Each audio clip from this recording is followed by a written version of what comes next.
Listen to me.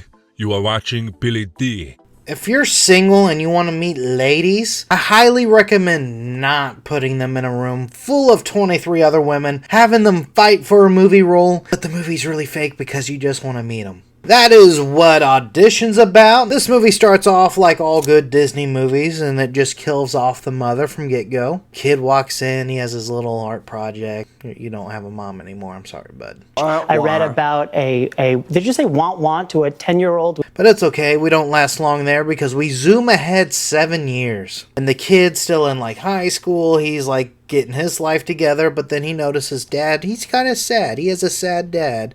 Oh, boo-hoo, daddy, you should remarry. You want to remarry, daddy? So that's what daddy does. Daddy gets with his friend, and then they're like, you know what? We can make this fake movie. Let's not worry about the budget. Just tell me the type of women you want to meet, and I'll get 30 of them, wrangle them all together, and we'll audition them one by one. Down in the audition phase, they kind of do some scummy things, make them do some weird things. But the dad has his eye on this beautiful, slender, man-looking lady. Like, she's tall and she has freakishly large hands. But it doesn't matter. Love conquers all, right? Well, you see, that lady's been kind of a liar. She's been saying things, doing things, and honestly, people that she's been coming in contact to, they mysteriously disappear. But he doesn't care. He loves her to death, and things are gonna just work out just fine. No, not this time. It's totally made up. Pure fiction. Before we go any further, I just want you guys to know this movie was sold to me a long time ago because of the graphic nature of what people were presenting to me. That doesn't happen until like the last act of the movie. This movie is not shocking by no means. In fact, this movie is a big anticipation haul, like, oh man, when are we gonna get there? Just to be a little let down by the end of it. I'm just gonna go ahead and throw that out to you now.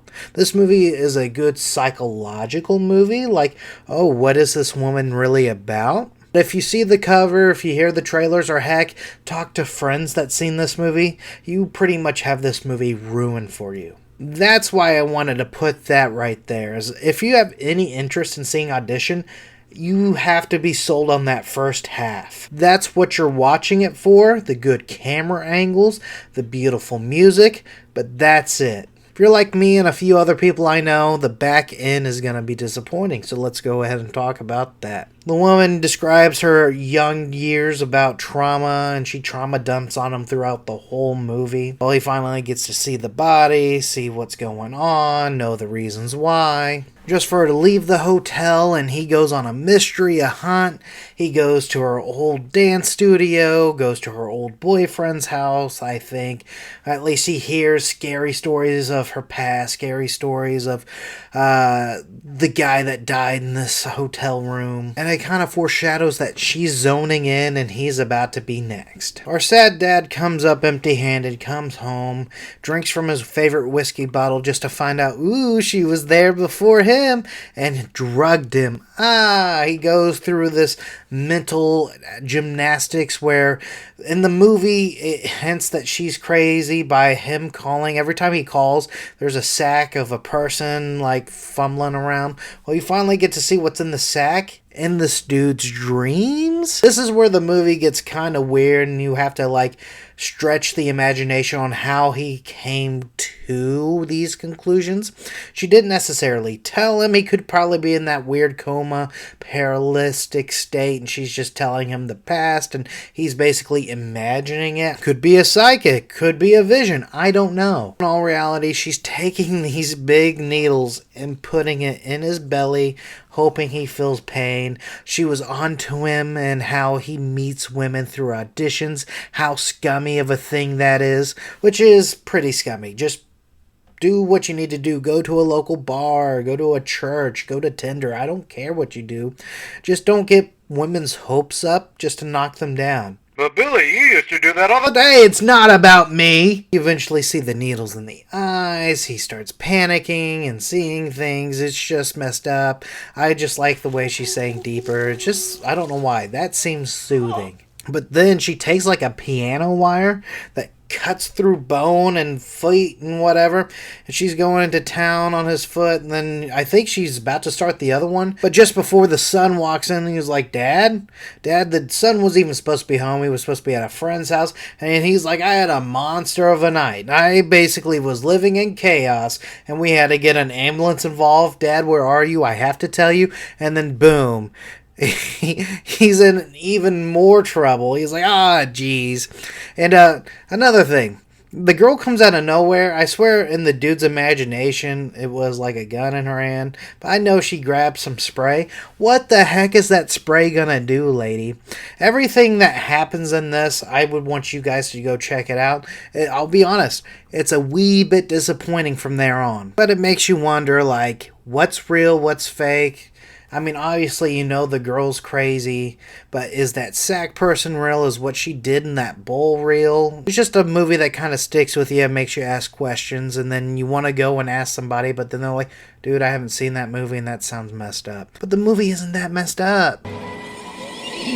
The pros is I like the setting and the characters. Sad Dad is not the stereotypical Japanese father that you see in animes or anything like that. He's actually a really good dad, really good person. It's just the way he goes about things probably aren't the best. I'm going to butcher names, so I'm just going to say the girl that played the main antagonist, the bad person, she did great, soft-spoken, even though she kind of looks scary 24/7 to me.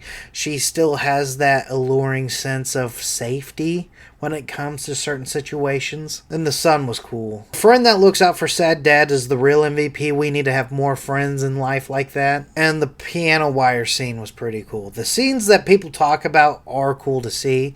It's just you wish you had more of them. The cons.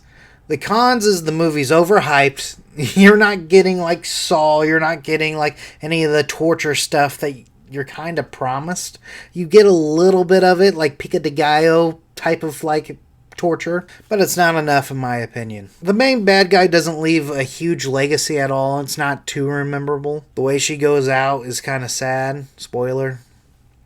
And spoiler right here, the way she goes out is not the best either. I also hate how this movie is 2 hours long and it feels mostly like trauma dumping, and you don't know what she's saying is true or fake. And the vision stuff kind of got on my nerves. See, the more I talk about it, I give this movie a 3.5 out of 5. Arn, what do you think? 4 out of 5.